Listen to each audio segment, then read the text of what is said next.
Uh, this is such a uh, important way to distinguish between transactional and relational approach. As you know, this course is about a relational mindset when you're teaching. And that means you're always interested in the person more than their behavior. The behavior may be noted, but in this question, why it's clearly transactional, is that the only focus is on someone explaining why they didn't do something. So it's again about their performance or the behavior, and without any recognition of the person or what might be influencing that person's behavior.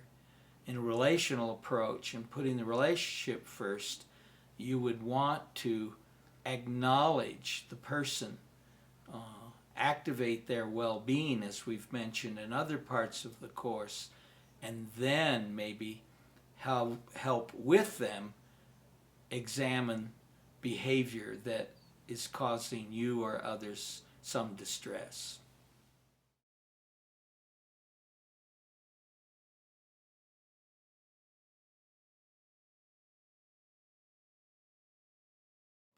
This is a relational approach where the teacher is sensitive to all of the factors that compose that student's life at the moment and exploring those and then sharing them with the family and the student is bound to be more helpful to the student and their learning.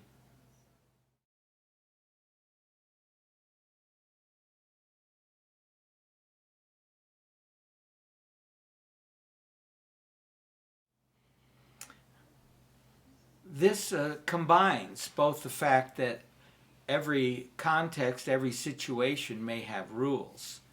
So the teacher is, I think, being quite relational and acknowledging that there's something out of kilter, that the student is actually late, but does not emphasize or judge the student based on their lateness, and makes every intention and lets hopefully the student know that they want to explore what may have been behind that after class. And that's not a punishment statement, but it's essentially, if the teacher does it properly, an attempt to learn more from the student about that behavior and that experience.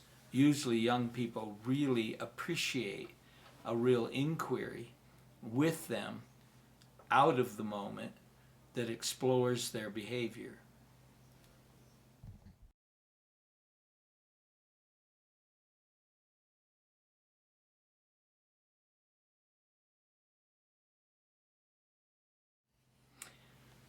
This one at first might seem to many educators to be positive behavior support and giving the kids a choice when they go up and mark whether they're at red, green, or yellow. Yet it is really subtly, but even detrimentally, transactional, because the young person is not important. Their context, what's happened before, it's a matter of rating and judging and sorting and asking the student to put themselves in a box, even though it may sound useful in knowing, well, I'm at green, I'm making progress, I'm at yellow, I need to take caution. It's a rubric that destroys the real opportunity to explore what someone's behavior is and why it's happening, and to do that in conversation with the teacher. This is not a conversation. This is just a system of compliance.